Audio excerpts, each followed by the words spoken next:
ایک تیز طوفانی بارش باہر ہو رہی تھی اور ایک میرے اندر دلہن بنی میں اس تیز طوفانی بارش میں اپنے کمرے سے باہر آ گئی۔ صحن میں لگی رنگ برنگی جھنڈیاں اب دیواروں سے اتر کے زمین پہ گر چکی تھیں۔ برقی کمکموں کی روشنی تو کب کی ماند پڑ چکی تھی۔ مجھے بارش سے ہمیشہ ہی خوف آتا تھا، مگر آج نہیں آ رہا تھا۔ حالانکہ بادل گرج رہے تھے، بجلی چمک رہی تھی، لیکن میرے اندر شاید اتنا زیادہ طوفان برپا تھا کہ باہر کا طوفان اس پہ اثر انداز نہیں ہو رہا تھا۔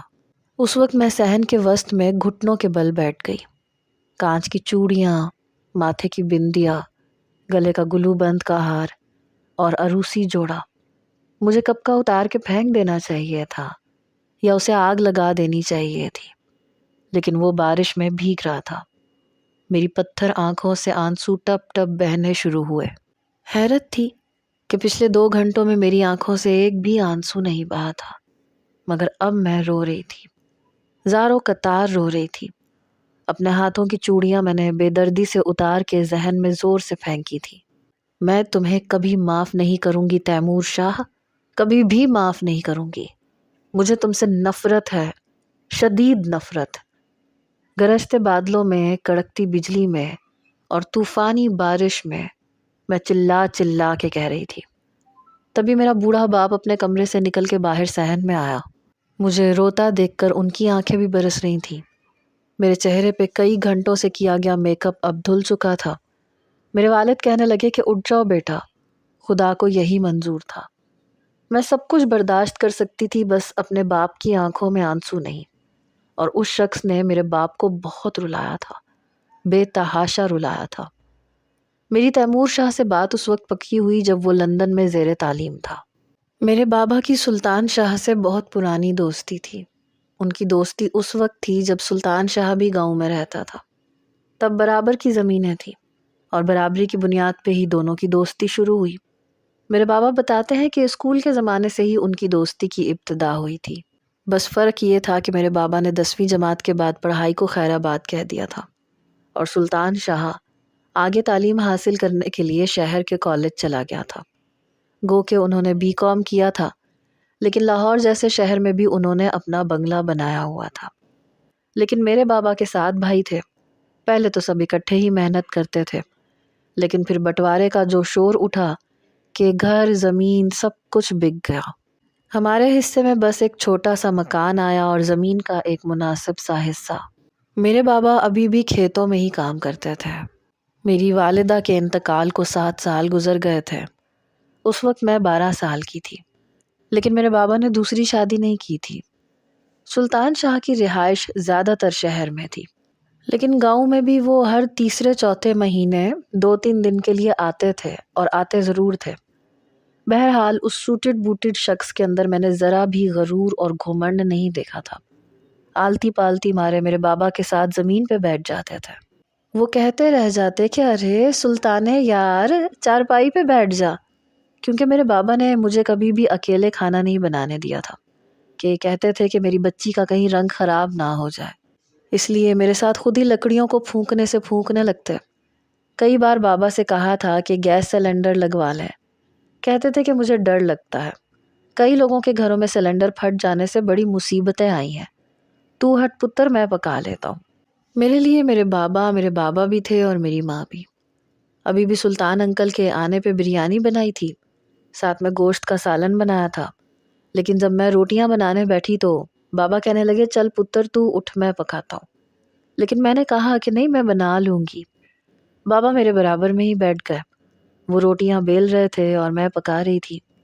تبھی سلطان انکل جب ہاتھ منہ دھو کر آئے تو زمین پہ ہی بیٹھ گئے۔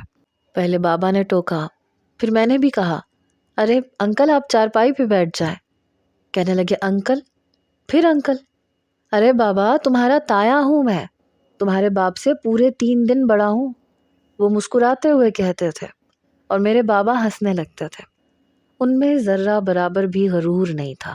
وہ پرانی باتیں کرتے تو میں گھنٹوں چارپائی پہ بیٹھی ان کی باتیں سنتی رہتی۔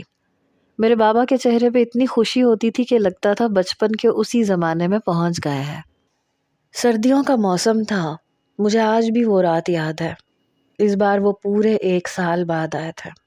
تب میں نے 10ویں کے امتحان پاس کیے تھے۔ میری والدہ کے انتقال کو اس وقت 3 سال کا عرصہ گزرا تھا، اور وہ چارپائی پہ بیٹھے مٹی کے پیالے میں چائے کی چسکیاں بھرتے ہوئے اپنے بچپن کے قصوں کو یاد کر رہے تھے، اور میں ان کی شاندار شخصیت کو بڑے غور سے دیکھ رہی تھی۔ آئے تو وہ پینٹ کوٹ میں تھے، لیکن اس وقت میرے بابا کے ہی سادے سے کرتے اور دھوتی میں ملبوس تھے۔ سامنے حقے کے کش بھی لے لیتے تھے۔ اب ان کی کنپٹیوں کے کئی بال سفید تھے اور سر میں بھی سفیدی اتر آئی تھی، اور میرے بابا سے 3 سال چھوٹا ہونے کے باوجود ان سے زیادہ بوڑھے لگتے تھے۔ مجھے یوں اپنی طرف متوجہ دیکھا تو کہنے لگے، ایسے کیا دیکھ رہی ہے میری بیٹی؟ میں نے کہا، سلطان انکل، آپ بوڑھے بوڑھے لگنے لگ گئے ہیں۔ تو ہنس کے کہنے لگے، تمہارے بابا سے تو ابھی بھی جوان لگتا ہوں۔ میں نے کہا، ہاں یہ تو ہے۔ کہنے لگے، ہاں بھائی بالے، آگے کا کیا ارادہ ہے؟ ہماری بچی نے ڈاکٹری پڑھنی ہے یا انجینئر بننا ہے؟ میرے بابا کہنے لگے کہ 10ویں جماعت میں پورے ضلع میں ٹاپ کیا ہے تیری بھتیجی نے۔ یہ سن کے انہوں نے مجھے بڑی خوشگوار حیرت سے دیکھا۔ کہنے لگے، تم تو انعام کی مستحق ہو بیٹا، آگے کیا ارادہ ہے؟ میں نے کہا، میں انجینئرنگ پڑھنا چاہتی ہوں اور اپنی بنجر ہوئی زمینوں پہ کنسٹرکشن کروں گی، اس کو ایک چھوٹی سی سوسائٹی بناؤں گی، یہ میرا خواب ہے۔ بابا کے حصے میں وہ زمینیں آئی تھیں جو بنجر ہو چکی تھیں، گو کہ وہ زمینیں ایکڑ پہ مشتمل تھیں، لیکن بنجر ہونے کی وجہ سے ان کی قیمت نہ ہونے کے برابر رہ گئی تھی۔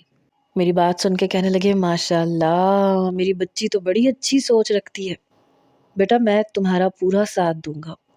پھر کہنے لگے کہ تیمور بھی بزنس مائنڈ رکھتا ہے، بزنس پڑھنے کے لیے ہی لندن مجھ سے ضد کر کے گیا ہے، کہتا ہے مستقبل کا بہت بڑا بزنس مین بنوں گا۔ آج کل کے بچوں کی سوچیں کتنی مختلف ہیں نا بالے، ہم لوگ تو ان کی عمروں میں بس یہی باتیں کرتے تھے کہ نہ جانے پڑھائی کا بوجھ کب ختم ہوگا، کب شادیاں ہوں گی۔ میرے والد کا نام اقبال تھا، لیکن وہ میرے والد کو بالے ہی کہتا تھا، اور میرے والد انہیں سلطان ہے۔ لیکن آج کل کے بچے شادی کی طرف آتے ہی نہیں ہیں، ابھی ہم نے زندگی میں پتہ نہیں اور کیا کیا کرنا ہے۔ پھر مجھ سے کہنے لگے، بیٹا تمہارا داخلہ میں شہر میں کروا دیتا ہوں، میرا گھر ہے، بہت خوب مزے سے رہنا۔ میں نے کہا، داخلہ تو مجھے لاہور میں ہی لینا ہے، لیکن میں ہاسٹل میں رہنا چاہتی ہوں۔ آپ بابا سے کہیں نا مان جائے۔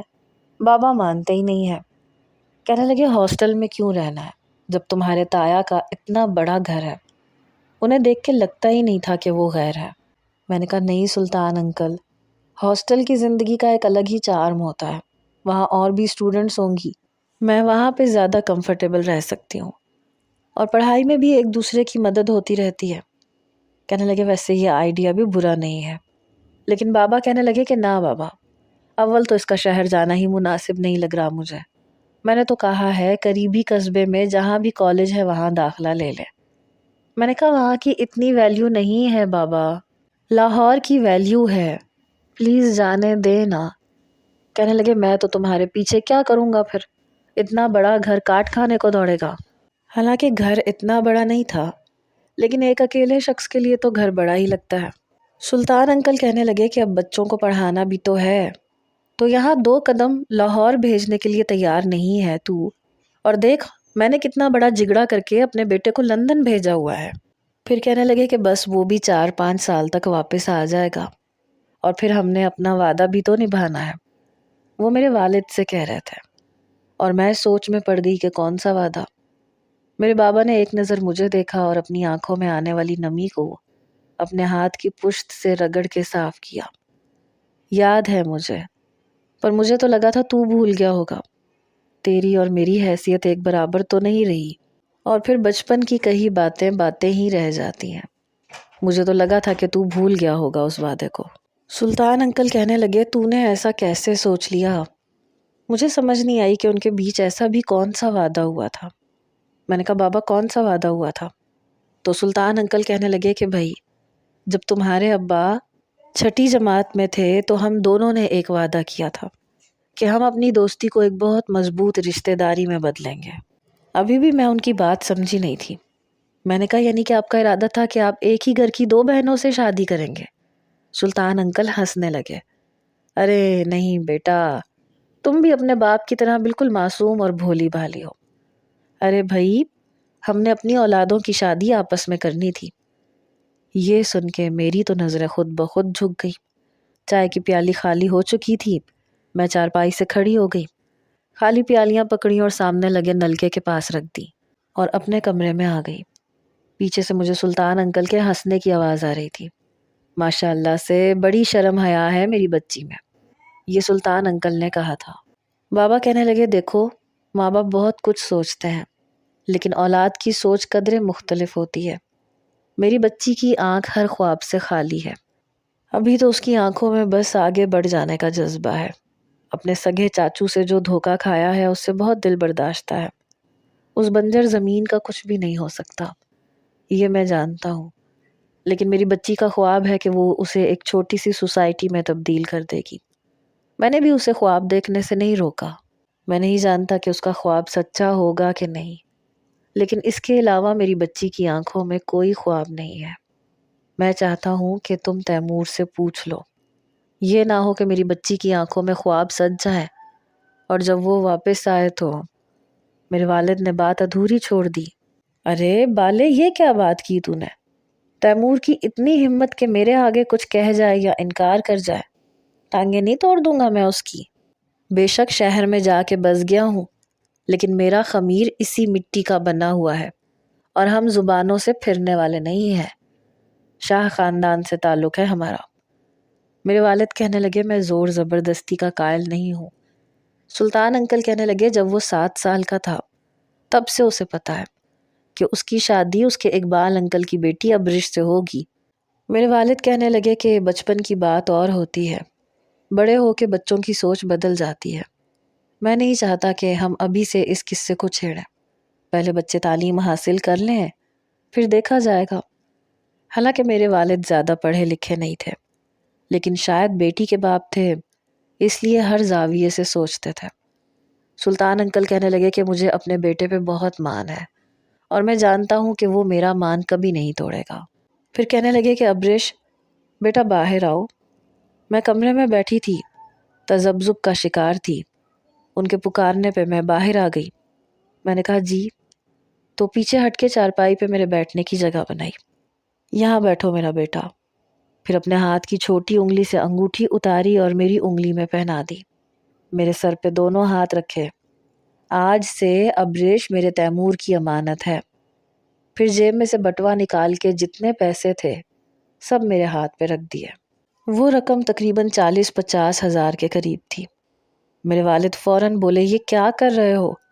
تو اپنے ہونٹوں پہ انگلی رکھ کے کہنے لگے، خبردار جو تم ہم دونوں باپ بیٹی کے معاملے میں آئے، یہ میری بیٹی ہے۔ لیکن میں پیسے نہیں رکھ رہی تھی، مجھے تو وہ انگوٹھی بھی بے معنی سی لگ رہی تھی۔ نہ میں نے اسے دیکھا تھا، نہ میں اسے جانتی تھی۔ شاید بچپن میں کبھی دیکھا ہو یا کبھی اس کے ساتھ کھیلا ہو، لیکن شاید وہ مجھ سے زیادہ بڑا تھا، 7 سال یا 8 سال، مجھے زیادہ یاد نہیں ہے۔ بس ایک دھندلا دھندلا سا سلطان انکل سے ملتا جلتا سا ایک چہرہ۔ شاید جب میں چھوٹی تھی تو ہمارے گھر آیا کرتا تھا، لیکن بہرحال مجھے وہ یاد نہیں تھا۔ میرے والد کہنے لگے، نہیں اس طرح سے نہیں، جب تیمور کی مرضی نہ ہو۔ وہ کہنے لگے، توبہ ہے، یہاں رات ہے تو لندن میں شام ہوگی۔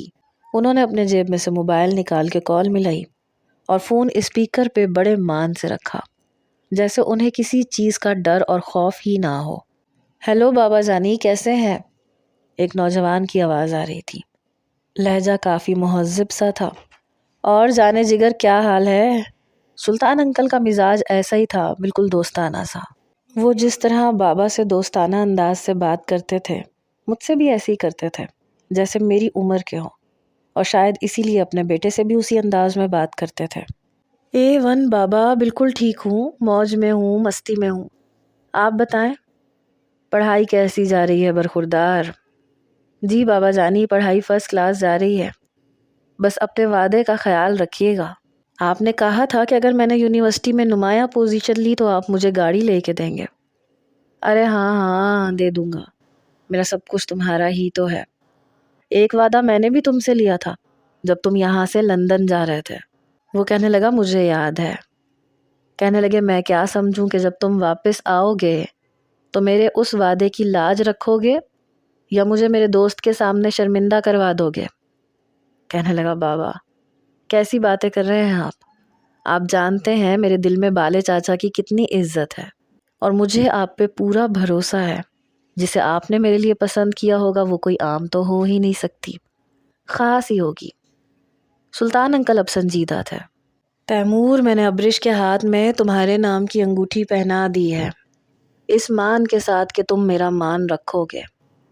کہنے لگا تو ٹھیک ہے بابا، آپ نے پہنا دی تو اب وہ میری امانت ہے. ایک سادہ سا جملہ تھا جو اس کے منہ سے ادا ہوا، لیکن میرے دل پہ ایک گہری چھاپ چھوڑ گیا. میری آنکھوں نے اس کے سپنے اسی وقت سے سجانے شروع کر دیے. اس کی آواز کی بازگشت میرے دل کی دھڑکنوں میں کسی تال کی طرح بجتی تھی. وقت گزرنے لگا، میں لاہور آ گئی، ہاسٹل میں رہنے لگی. پری انجینئرنگ میں نے لاہور میں دوسری پوزیشن حاصل کی تھی اور مجھے افسوس تھا کہ پہلی پوزیشن سے کیوں رہ گئی. وقت گزرنے لگا، میں انجینئرنگ کر چکی تھی، ابھی تو مجھے ان بنجر زمینوں کو زندہ کرنا تھا. تبھی سلطان انکل اور خالدہ آنٹی ہمارے گھر آئے. اس بار میرے لیے ڈھیروں تحائف لے کے آئے تھے، ساتھ میں مٹھائی کے پھلوں کے ٹوکرے تھے. میرا تو صحن بھر گیا تھا. خالدہ آنٹی نے مجھے گلے لگایا، ماتھے پہ بوسہ دیا. کہنے لگیں اگلے مہینے تیمور واپس آ رہا ہے، بس اس کے آتے ہی اگلے مہینے کی 10 تاریخ کو ہم بارات لے کے پہنچ جائیں گے. مجھے تو کچھ سمجھ نہیں آ رہی تھی، سب کچھ لگ رہا تھا کہ آنن فانن ہو رہا ہے.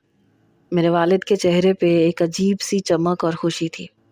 کہنے لگے میں تو سوچ رہا ہوں کہ یہ بیکار سی زمینوں کو بیچوں اور اپنی بیٹی کی شادی دھوم دھام سے کروں. پورا گاؤں دیکھے کہ اقبال نے اپنی بیٹی کو شہزادیوں کی طرح رخصت کیا ہے. لیکن سلطان انکل نے منع کر دیا کہ یہ تمہاری بیٹی نہیں ہے، یہ میری بیٹی ہے. شادی شہزادیوں کی طرح ہی ہوگی، لیکن تم کوئی زمین نہیں بیچو گے.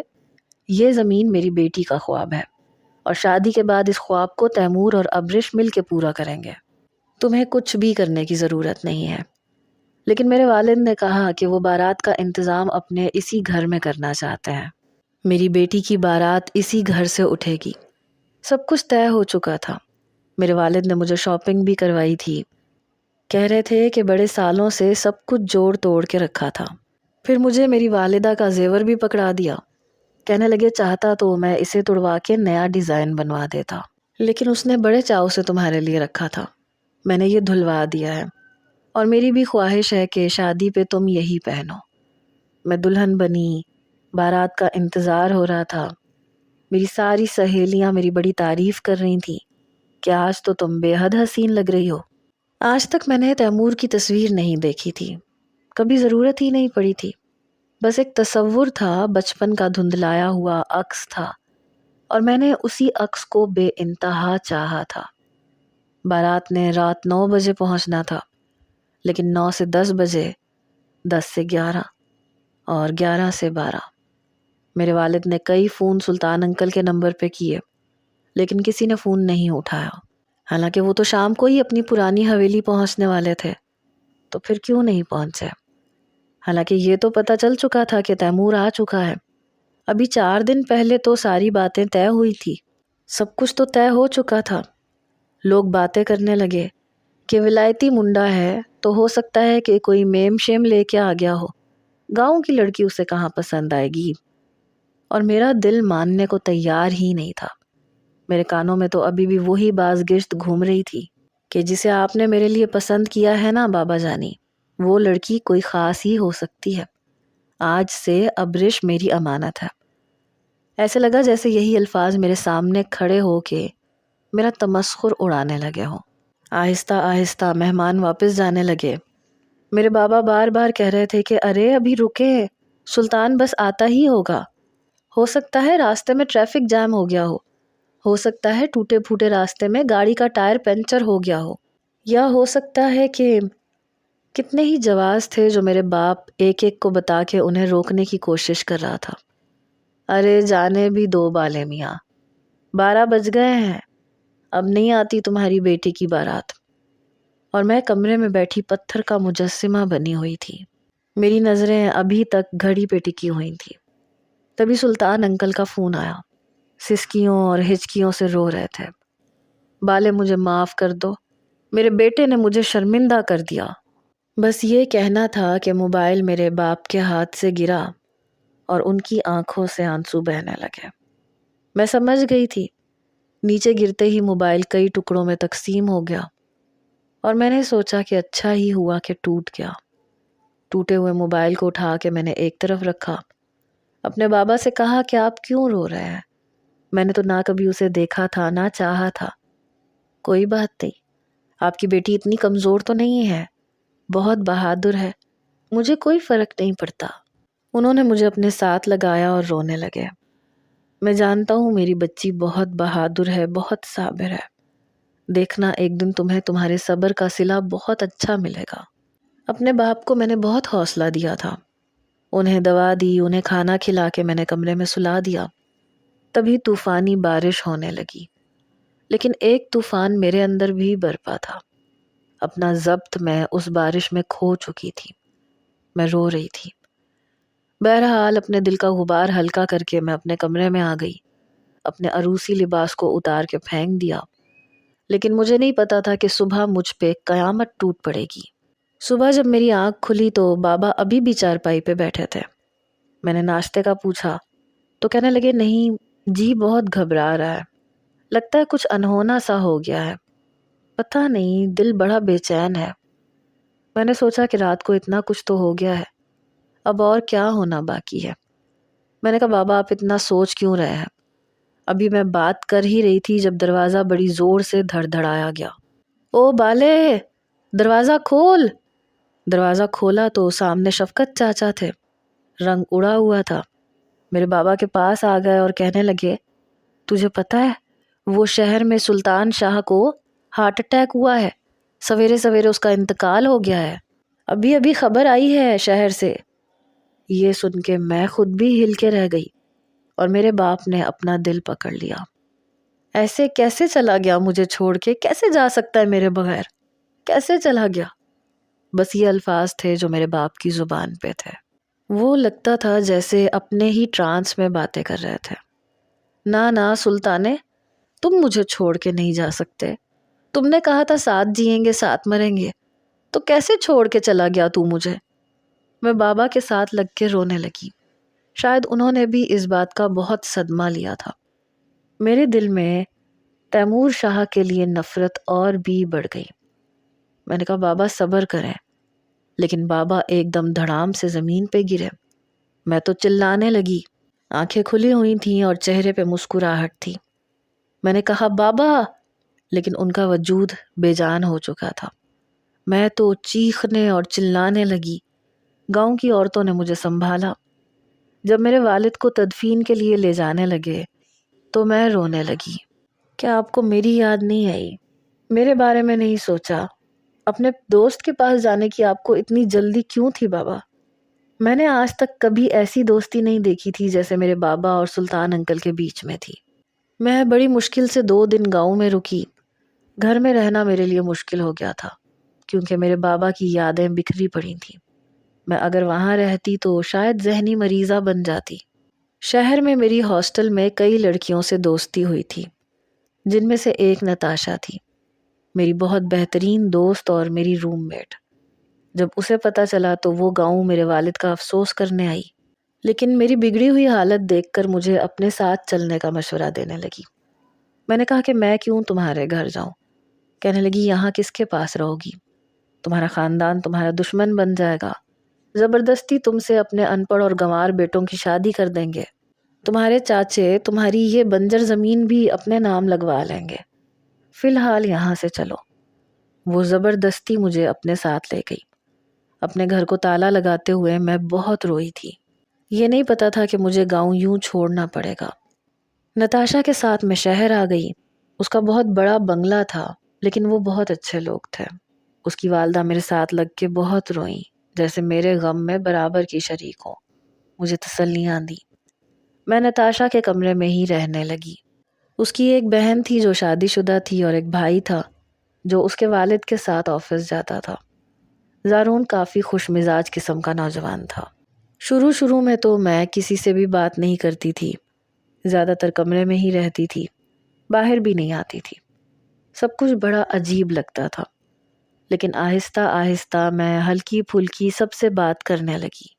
ڈائننگ ٹیبل پہ اکثر مجھے یہ لگتا جیسے زارون مجھے ہی دیکھ رہا ہے، شاید بات کرنا چاہتا ہے، لیکن میں موقع ہی نہیں دیتی تھی۔ میں نے بہت جلد کچن کا رخ کر لیا۔ جب بھی نتاشا کی والدہ اسے کوسنے سناتی کہ کچھ پکانا تو سیکھ لو، 1 سال کے بعد تمہاری شادی ہے، کیا کہوں گی میں تمہاری پھپھو کو کہ تمہاری بھتیجی کو چائے تک بنانی نہیں آتی۔ میں کچن میں آئی تو نتاشا اپنی ماں کی باتیں سن کے چائے بنانا سیکھ رہی تھی۔ اسے شروع سے ہی کھانے پکانے میں کوئی دلچسپی نہیں تھی۔ ہاسٹل میں بھی اکثر میں ہی اسے چائے بنا کے دیتی تھی اور وہ بس مزے سے پیتی تھی۔ کہنے لگی تو آپ نے مجھے پھپھو کے گھر بھیجنے کا ٹھیکہ لے رکھا تھا، جانتی ہے نا پھپھو مخلوق کیا ہوتی ہے۔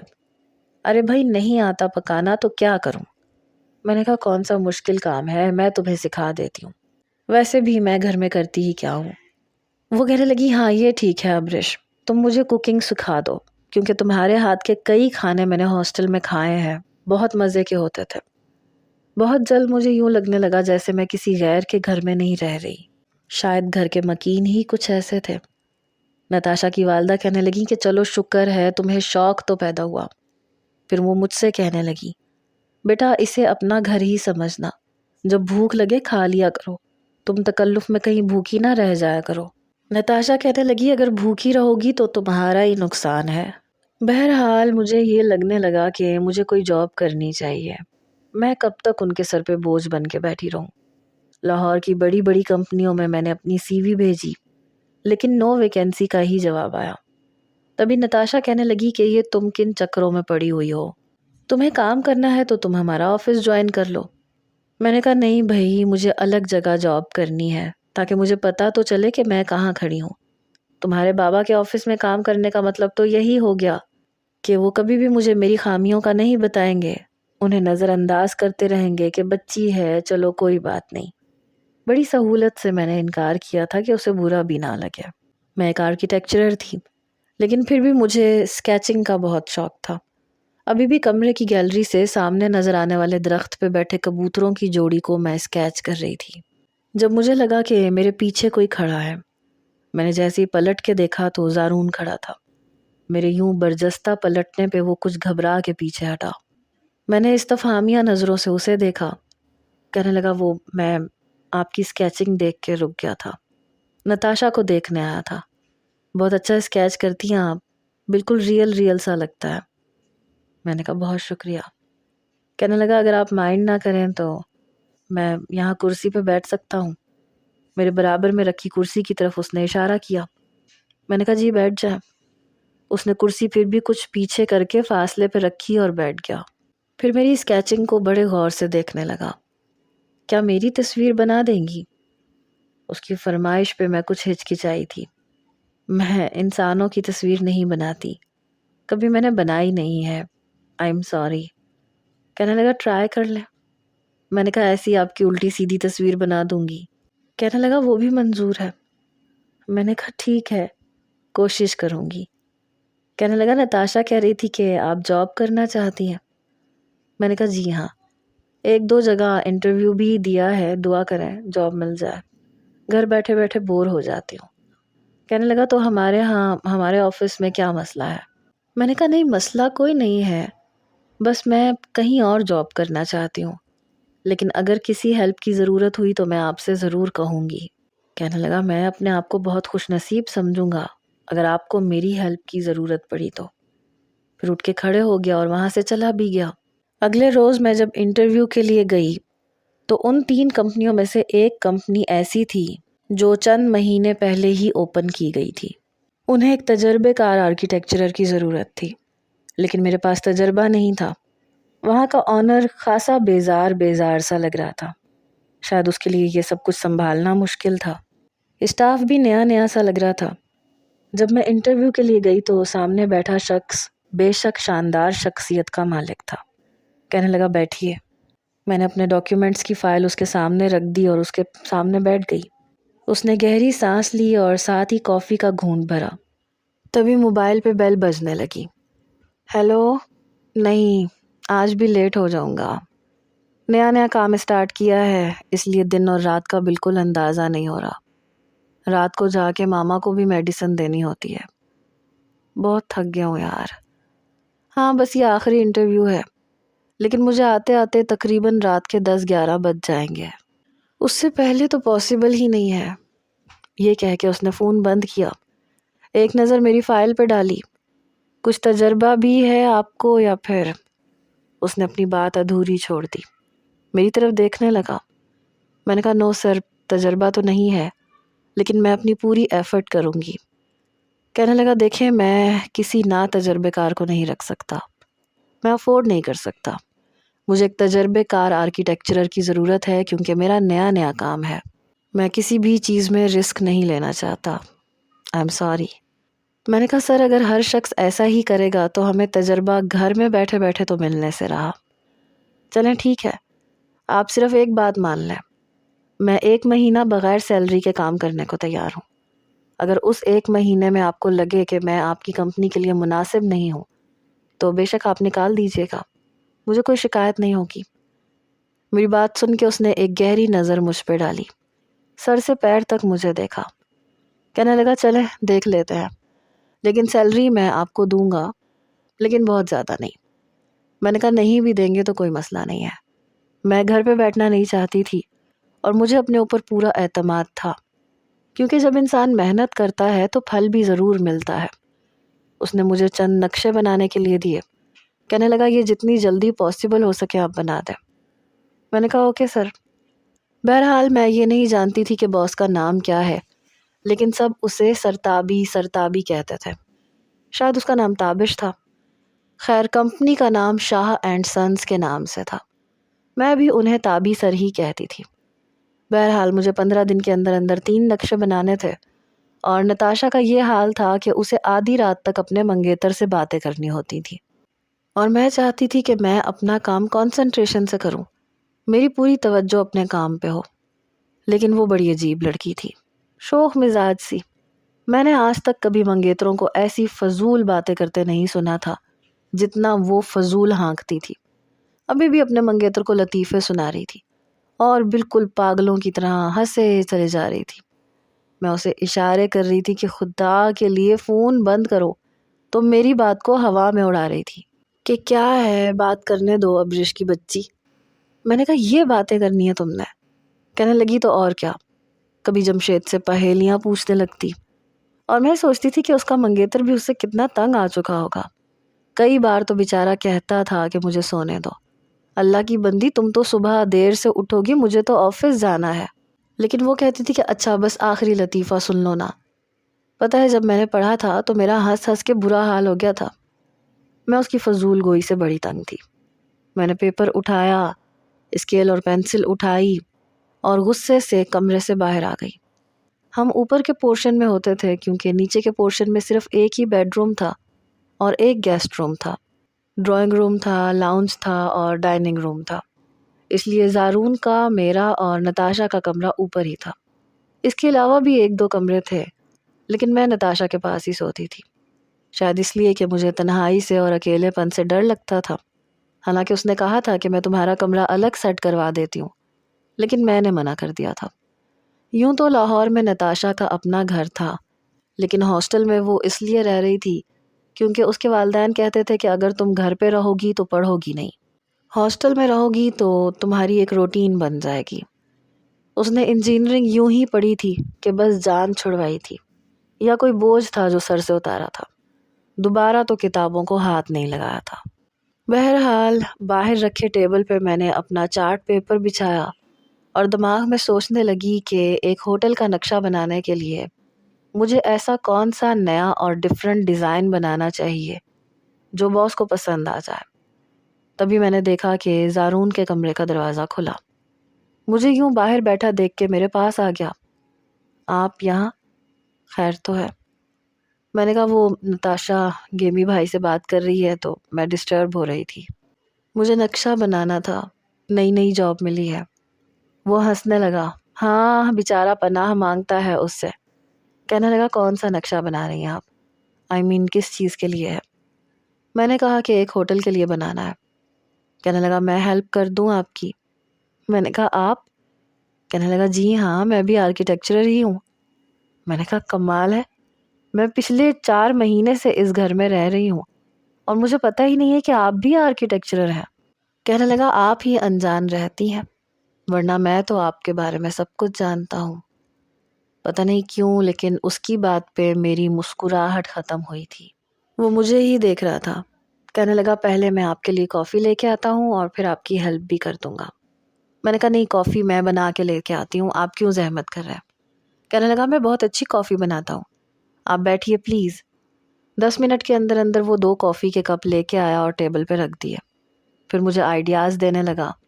اس کا دماغ کمال کا کام کرتا تھا۔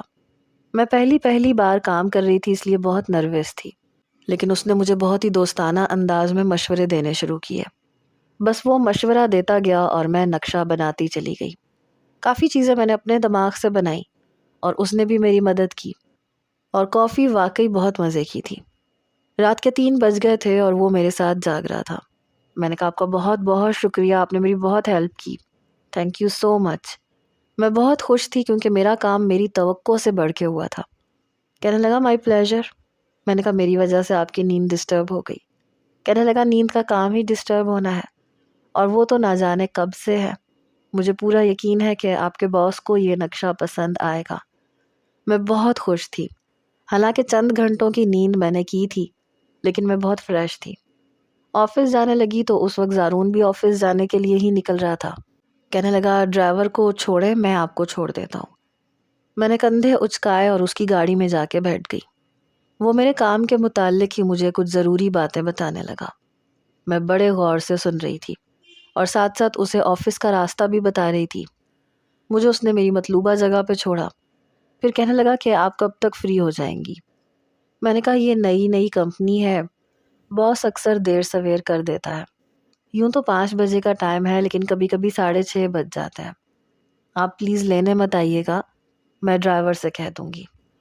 کہنے لگا آپ مجھے بھی فون کر کے کہہ سکتی ہیں، میں انکار نہیں کروں گا، مجھے اچھا لگے گا، اور پھر واپسی پہ میں آپ کو بہت کارآمد مشورے بھی دے سکتا ہوں۔ جب میں نے وہ نقشہ سرتابی کے سامنے رکھا تو